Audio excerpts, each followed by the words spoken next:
Halo, assalamualaikum warahmatullahi wabarakatuh. Selamat datang di podcast Psikologi dan Gizi Fakultas Psikologi dan Kesehatan UIN Walisongo Semarang. Nah, hari ini kita kedatangan tamu yang sangat spesial.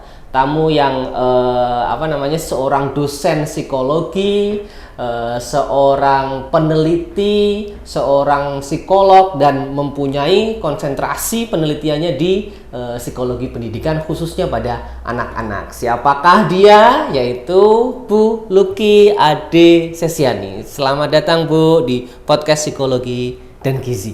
Ya. Gimana kabarnya? Lumayan ya. Lumayan tuh maksudnya baik atau tidak? Ini karena multi tafsir lumayan itu ya, semoga aja baik-baik aja ya. Ya, baik. Alhamdulillah, saya juga baik-baik saja. Gimana puasanya, Bu? Alhamdulillah lancar. Lancar-lancar saja. Nah, hari ini kita enaknya ngobrolin apa, Ibu ya? Monggo. Ngobrolin apa saja ya? Nah, gimana kalau kita ngobrolinnya soal penelitiannya Bu Lucky aja? Boleh. Ya, nah, Bu Lucky ini adalah seorang peneliti yang konsennya di psikologi anak ya, psikologi psikolinguistik. Wah, keren sekali ya. Nah, ini pengetahuan baru untuk kita semuanya, bahwa di program studi psikologi itu mencakup semuanya, tidak hanya psikolog secara umum, tapi dosen-dosennya kece-kece, keren-keren, dan keilmuannya paling update gitu ya. Nah, saya sudah observasi sedikit tentang Bu Lucky tadi. Iya, luar biasa ya, padahal saya browsing tadi. Terkait dengan penelitian Bu Lucky tentang kemampuan membaca pada anak-anak ya. Anak usia dini. Anak usia dini itu umur berapa, Bu? Anak usia dini itu mulai rentang usia biasanya 4,5 tahun ya, sebenarnya sampai 7 tahun itu masih tergolong usia dini. Kalau di bawah 4,5 tahun apa? Balita atau apa? Ya, masih balita sebutan awam ya, mungkin balita itu di bawah 5 tahun gitu. Tapi sejatinya yang mulai siap belajar itu sebenarnya 3,5 tahun itu sudah mulai siap belajar. Misalnya siap belajar untuk membaca gitu ya. Jadi persiapan untuk menuju sekolah gitu ya, menuju sekolah yang formal gitu, misalnya taman kanak-kanak. Nah, 3,5-4,5 tahun itu sebetulnya anak sudah bisa diarahkan untuk siap belajar. Siap belajar ya, Bu.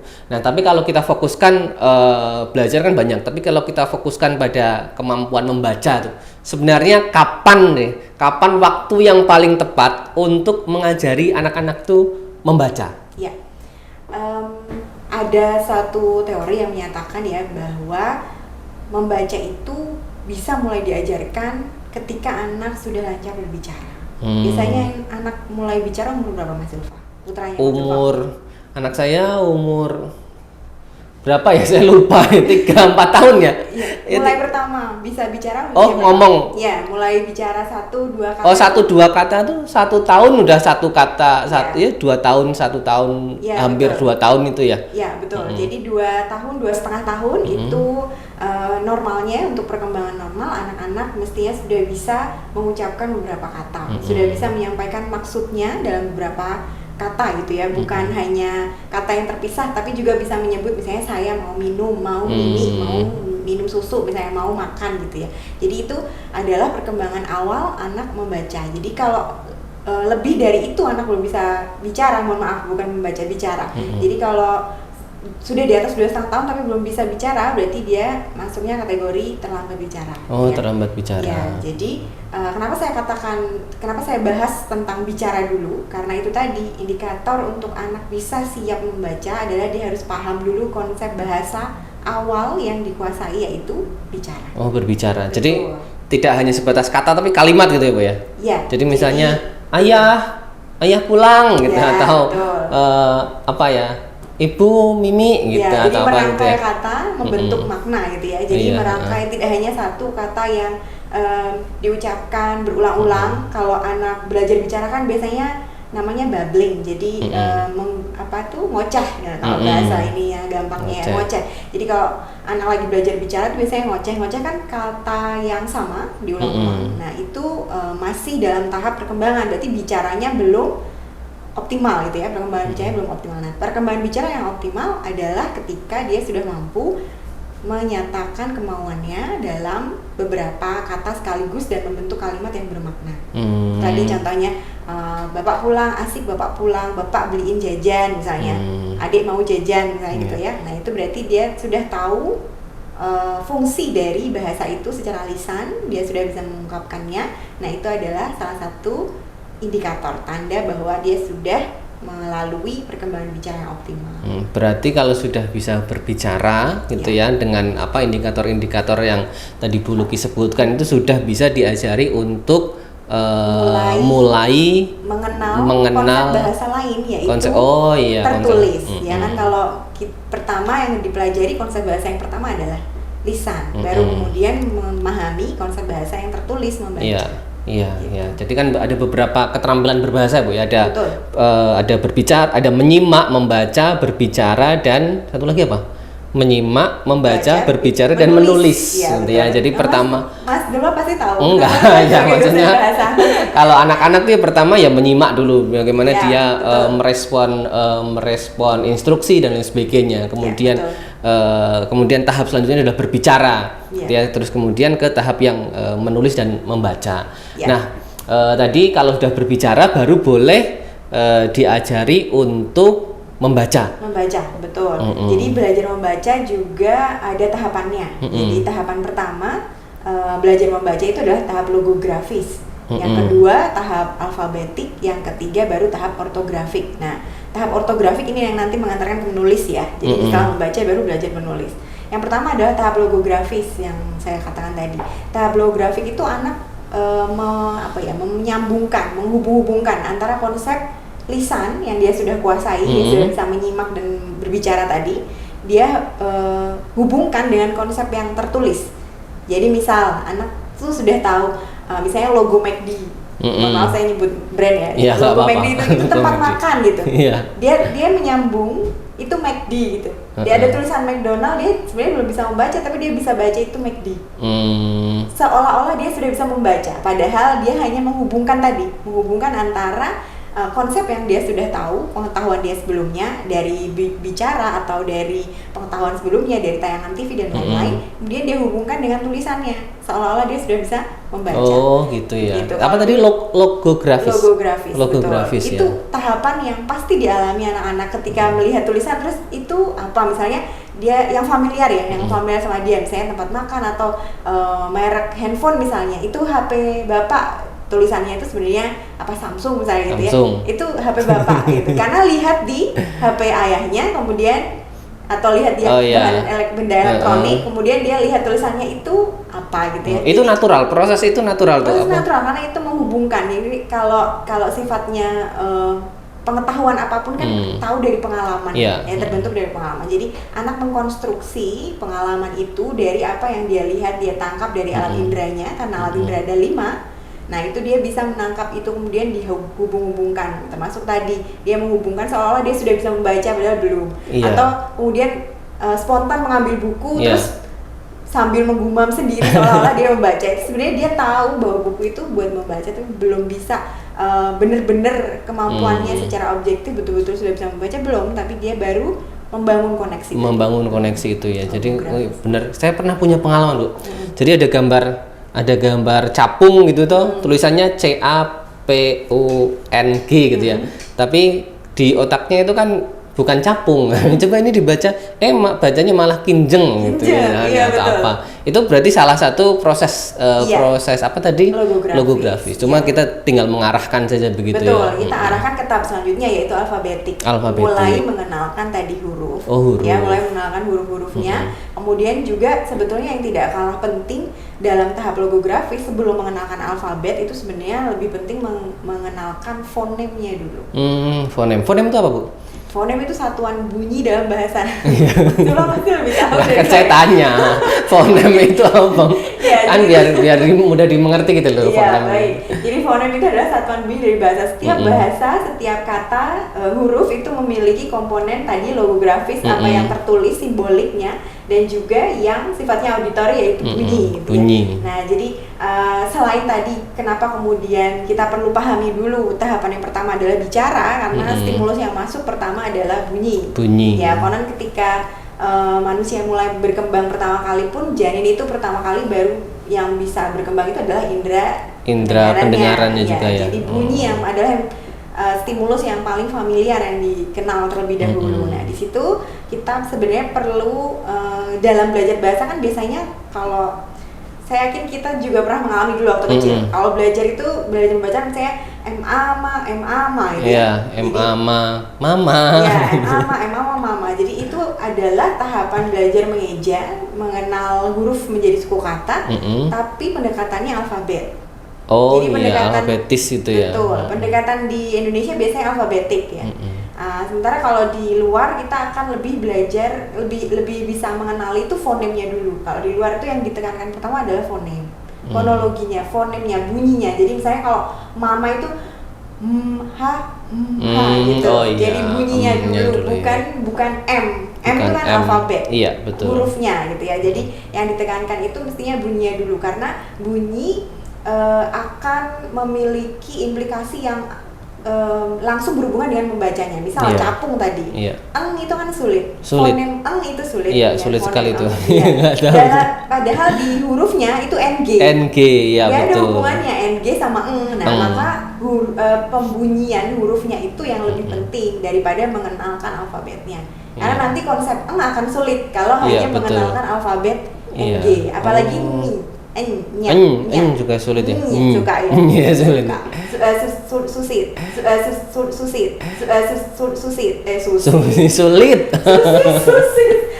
Sertifikat ya.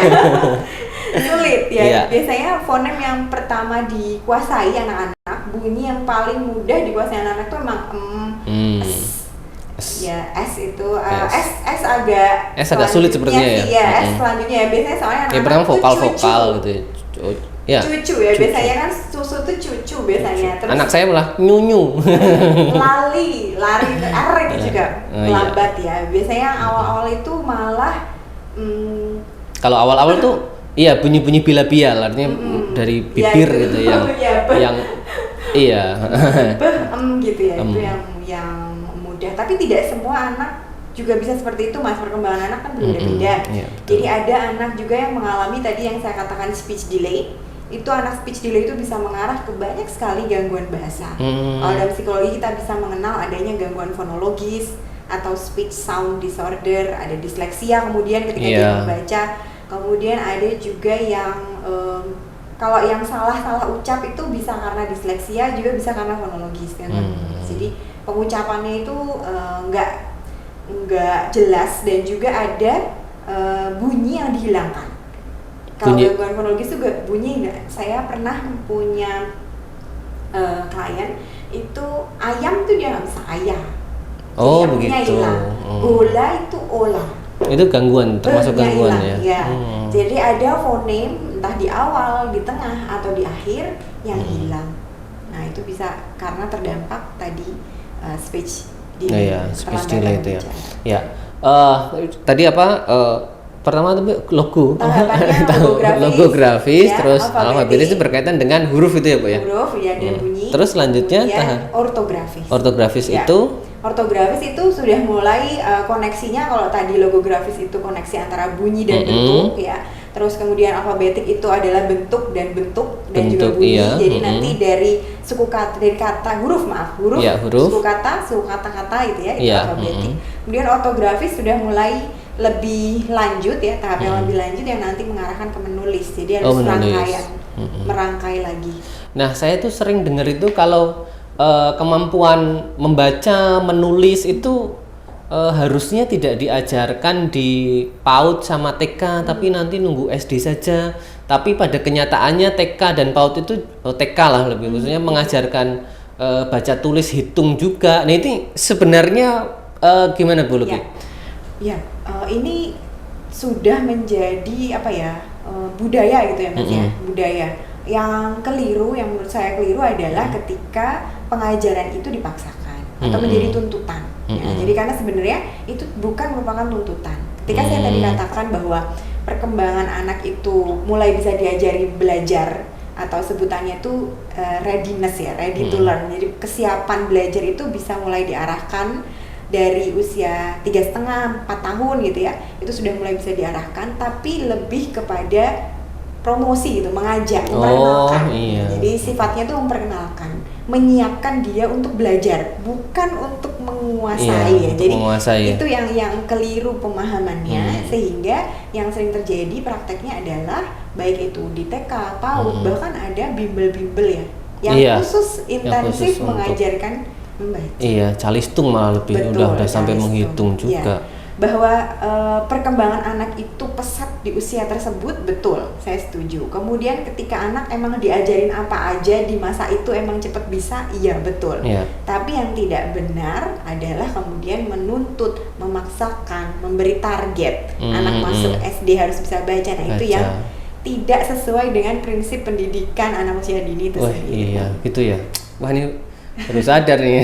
Jangan-jangan nih saya mendidik anak saya salah nih, gimana nih? Terlalu Waduh. menuntut ya.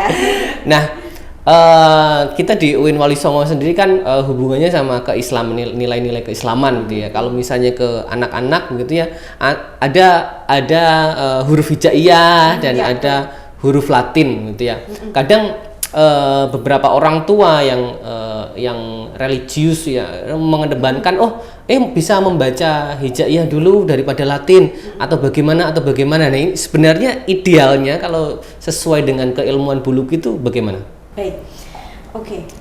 Untuk tadi kalau bicara kebijakan orang tua ya, Iya. kebijakan orang tua mau misalnya memperkuat ilmu agama dan Iya, lain-lain, saya rasa tetap paling bijak adalah tadi memperkenalkan, mengajak, mempromosikan gitu ya, supaya anak juga muncul ketertarikan sendiri. Kalau kemudian anak memang tertarik untuk mengaji, kemudian untuk diarahkan, boleh nggak Bu kalau diarahkan, kalau nggak sesuai teori nanti anaknya bingung. Iya. Misalnya, kalau misal anak sudah memiliki ketertarikan, orang tua juga tidak boleh kemudian hanya karena teori itu tadi kemudian menghambat ekspresi dia. Itu kan juga cara dia berekspresi. Ketika dia senang, awalnya mungkin senang ngaji karena ketemu teman-temannya, kumpul-kumpul gitu, tapi terus lama-lama dia tertarik, monggo, tidak apa-apa diarahkan ya. Tapi yang penting karena memang ini tadi ya, yang penting tidak menuntut, tidak memaksakan, itu saja sih. Kita sebagai orang tua memang perlu melihat dari sudut pandang anak. Kebutuhan dia apa sih? Kalau memang kemudian mengaji itu karena kebutuhannya mau kumpul sama temennya, biar diakui, biar mendapat kelompok sosial pergaulan di anak-anak, silahkan didorong saja. Kemudian untuk mengaji itu karena mungkin dia menyukai bentuk hurufnya, dia menyukai rutinitasnya. Biasanya yang disukai itu ya rutinitasnya, karena makna mungkin dia belum tahu gitu ya. Tapi rutinitasnya, kemudian bunyi-bunyinya yang dia sukai juga, mungkin itu mendorong anak untuk belajar mengaji. Boleh saja. Kemudian kalau tadi ditanya mana dulu, hijaiyah atau alfabet dulu gitu ya. Dulu nih. Kalau prinsip belajar bahasa itu yang pertama adalah harus bahasa ibu dulu. Bahasa yang dipelajari sehari-hari. Mengajak bicara pun kita kan awalnya bicara bahasa Indonesia ya, nggak bahasa Arab gitu kan misalnya. Jadi bahasa yang digunakan sehari-hari dulu. Bahkan bahasa Inggris atau bahasa asing lainnya juga harus diwaspadai Mas Zulfa, karena anak akan bingung di situ. Iya, betul. Ini bisa memicu speech delay juga. Anak-anak yang bilingual atau yang bukan dipaksa sebetulnya, tapi mungkin terpaksa juga. Misalnya dia tadinya hidup di luar negeri, kemudian pulang ke Indonesia. Gitu ya, langsung ada shock gitu, language shock gitu ya. Jadi bahasanya yang mana nih, aku ngomong gini kok nggak ada yang mudeng gitu paham. Ya. Paham gitu. Terus orang tuaku kok bicaranya bahasa seperti ini gitu. Nah, itu bisa memicu speech delay. Bahkan ada kasus di mana anak bahkan tidak bicara dalam waktu yang lama ya, mutism, karena bingung sebetulnya. Dia bukan kehilangan kemampuan bicara, yang pita suaranya normal, semuanya normal, tapi itu shock, dan secara kognitif, secara emosional dia tidak bisa menerima banyak ragam bahasa yang dia dengar gitu, sehingga kebingungan. Nah, kalau hijaiyah dan Latin itu kan sifatnya sebetulnya di ortografis ya, di simbol ya, ketika membaca harusnya kan sudah, berarti dia sudah harusnya bisa membaca gitu. Nah, kalau bisa saja kemudian membaca hijaiyah itu lebih dulu daripada Latin, itu juga bukan suatu yang salah gitu. Hanya saja memang kalau yang penggunaan sehari-hari yang lebih banyak tentunya adalah juga yang Latin, maka perkembangannya juga harus dioptimalkan. Berarti pembelajaran yang Latin juga diseimbangkan. Ya, harus bebarengan ya, karena kan konsep hijaiyah dengan Latin kan berbeda. Yang Betul. satu baca dari kanan, yang satu baca dari kiri. Iya, betul. Nah Itu juga bisa terjadi kebingungan karena sekali lagi hijaiyah itu perkembangannya sudah membaca. Hijaiyah itu nggak melalui perkembangan bicara, Mas. Dia langsung membaca. Oh iya. Dia langsung membaca. Dia harus Iya. anak ini sudah diminta, anak-anak yang belajar hijaiyah, belajar ngaji, itu dia langsung diminta untuk menghubungkan sound atau bunyi dengan hurufnya. Dengan hurufnya. Kalau di bahasa ibu yang sehari-hari kan apa yang dia ucapkan, kemudian dia melihat padanan katanya dalam tulisan begitu ya. Betul. Tapi kalau hijaiyah kan tidak digunakan sehari-hari. Jadi dia benar-benar hanya melihat konsepnya itu terpisah gitu, sendiri antara bunyi dan huruf yang tidak dipakai dalam lisan sehari-hari. Nah, jadi itu di satu sisi ya pembelajarannya akan mungkin lebih apa ya, lebih terfokus gitu karena juga ini, tapi latihannya jadi kurang juga. Latihannya ya cuma pas ngaji karena tidak dipakai sehari-hari. Iya, jadi ya setidaknya bebarengan gitu ya, Bu ya. Ya, setidaknya hijaiyah seimbang. Nanti takutnya malah bingung, tadi kan ya kebingungan itu ya. Betul, itu sangat memungkinkan karena sekali lagi kemampuan setiap anak berbeda. Ada anak yang memang mulus melalui perkembangan itu dengan smooth aja gitu, dia bisa membedakan, diferensiasinya bagus, dia mampu membedakan antara oh ini yang ngaji belajarnya ini yang kalau sehari-hari di sekolah belajarnya ini segala macam. Itu ada yang seperti itu, tapi ada juga yang bingung gitu ya, mudah mengalami kebingungan itu. Iya. Nah, kalau kita kaitkan ke membaca tadi ya, Bu ya. Kita membaca terus gaya belajar. Nah, sekarang kan eranya kan era gadget gitu ya. Betul. Anak kecil tuh sekarang sudah ya memang eranya sekarang gitu ya.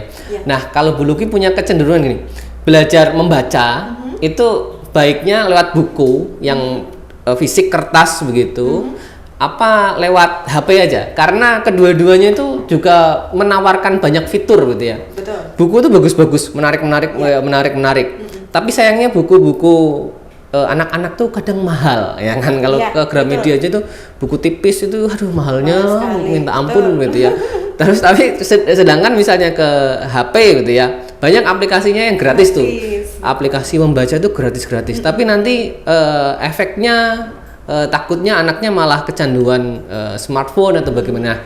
Kira-kira gimana ini? Oke, ini menarik sekali Mas, karena bagaimanapun di era sekarang kita sudah dituntut untuk memiliki literasi digital gitu ya. Padahal sebenarnya kalau di Indonesia sendiri yang perlu ditekankan adalah sebenarnya memang literasi konvensional. Literasi yang benar-benar megang buku fisik itu loh. Itu aja belum berkembang optimal sebetulnya ya, tapi sudah dipaksa beralih ke digital gitu. Apalagi dengan kondisi pandemi seperti ini memang jadi itu sesuatu keharusan, tuntutan zaman gitu ya. Memang mau tidak mau itu ada di sekitar kita dan kita nggak bisa menolaknya, nggak bisa meniadakannya gitu. Tetap akan ada di sekitar kita, bukan dari kita, nanti bisa dari yang lain gitu ya. Nah, kalau dalam penelitian saya yang terakhir kebetulan tahun 2019 saya melakukan penelitian untuk pengenalan huruf hijaiyah kebetulan. Jadi menggunakan metode multisensori namanya, nanti digunakan untuk mengenalkan huruf hijaiyah. Nah, di situ saya menggunakan pendekatan yang saya update gitu ya. Jadi dari yang sebelumnya pendekatannya konvensional menggunakan alat peraga, menggunakan versi cetak, flashcard gitu ya. Flashcard, kartu-kartu yang bergambar itu. Kemudian saya adaptasi karena mengikuti perkembangan sekarang ini. Kemudian saya gunakan yang Mas Zulfa sebut tadi, aplikasi-aplikasi yang membantu belajar membaca dan mengenal huruf. Nah, di situ saya gunakan juga. Jadi di pendekatan ini, di pendekatan penelitian saya itu saya menggabungkan antara metode yang konvensional diperkuat dengan digital karena memang ya stimulus itu memang harus dikenalkan. Apapun medianya sebenarnya tidak masalah, yang penting menarik. Dan justru ketertarikan anak ini adalah kuncinya supaya dia mau belajar. Kalau kemudian ketertarikannya muncul dari gadget gitu ya, bisa diarahkan. Yang terpenting adalah mengarahkan supaya tujuannya jelas untuk belajar. Selebihnya untuk entertainment, main-main yang sering bikin kecanduan itu kan kalau buat main. Buat main-main. Sedikit sekali mungkin anak yang kecanduan belajar ya, karena anak itu bermain gitu, karena emang dunia mereka itu bermain.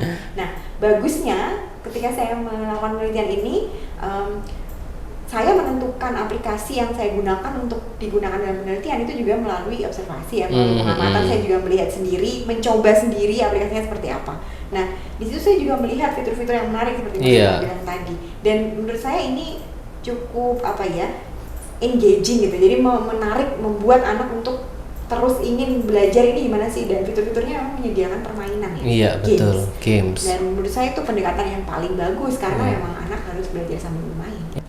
Ya, ternyata seru ya Bu ya. Masih banyak yang harus kita obrolkan mungkin ya nanti kita meneliti bersama atau apapun lah intinya di fakultas ini, di prodi psikologi ini. Iya, jadi dosen-dosen juga penelitian juga sudah fokus dan sebagainya. Nah, melalui podcast ini semoga banyak menginspirasi semuanya lah, bapak-bapak, ibu-ibu atau calon ibu dan sebagainya, untuk calon bapak juga biar bisa mendidik anak, khususnya untuk membaca ini ya, tahap membaca ini bisa dikenalkan secara bijak, tidak anak diforsir untuk membaca, tapi ya sesuai dengan tadi yang Bu Luki jelaskan. Ya, gitu siap. Ya. Terima kasih kesempatannya Mas Zulfa. Iya.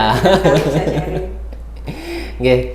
Ya, terima kasih semuanya sudah mendengarkan, menonton podcast ini. Jangan lupa subscribe, terus like, terus komen, dan jangan lupa nyalakan notifikasi di akun FPK UIN Wali Songo, dan jangan lupa follow Instagram, Twitter, terus apa lagi ya, Instagram, Twitter, sama Facebook, dan juga podcast ini bisa didengarkan di Spotify. Terima kasih Bu Luki. Sama-sama Mas Zulfa.